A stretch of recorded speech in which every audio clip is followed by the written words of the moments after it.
Guys trading చేస్తున్నప్పుడు డెఫినెట్గా మీకు ఇట్లాంటి సిచ్యువేషన్ అయితే వస్తుంది. ఖచ్చితంగా మీరు ఈ సిచ్యువేషన్ అయితే మీరు హ్యాండిల్ చేయాల్సిందే. చేయకపోతే మాత్రం మీరు మార్కెట్లో ఎక్కువ రోజులు సర్వే అయితే అవ్వరనమాట.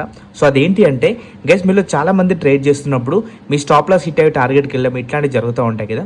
సో చూడండి, మార్నింగ్ మేము తీసుకున్న అనాలిసిస్ అంతా పర్ఫెక్ట్గానే ఉంది. బట్ ఇక్కడ చూడండి, ఒక సింగిల్ క్యాండిల్లో మనకి స్టాప్ లాస్ అయితే హిట్ అయింది. అండ్ ఈ స్టాప్ లాస్ హిట్ అయిన తర్వాత ఆల్మోస్ట్ మేము తీసుకున్న 180 రూపీస్ ఉన్న ప్రీమియం 340 రూపీస్ వరకు వెళ్ళింది. బట్ మనం ఎక్కడ కూడా ఓవర్ ట్రేడ్ చేయకుండా మార్నింగ్ లాస్ వచ్చిందా, మన లాస్ లిమిట్ రాగానే డే అయితే క్లోజ్ చేసినాము. సో మీకు కూడా చాలా మందికి ఇట్లాంటివి జరుగుతూ ఉంటాయి. సో మన టార్గెట్ స్టాప్ లాస్ హిట్ అయ్యి టార్గెట్కి వెళ్ళము, సో టార్గెట్ నుంచి 1 or 2 పాయింట్స్ నుంచి రివర్స్ అవ్వడము, ఇట్లాంటి టైంలో మన ఎమోషన్స్ అనేవి ట్రేడింగ్లో తీసుకొస్తూ ఉంటాము. అలా కాకుండా మీ లాస్ లిమిట్ వచ్చిందా డే క్లోజ్ చేయండి. రేపు మళ్ళీ బాగానే ఉంటుంది మార్కెట్. సో ఆ రేపు మీరు ట్రేడ్ చేయాలంటే ఈరోజు మీ దగ్గర క్యాపిటల్ ఉండాలి. కాబట్టి డిసిప్లిన్గా ఓవర్ ట్రేడ్ చేయకుండా ఉండండి. Thank you so much guys.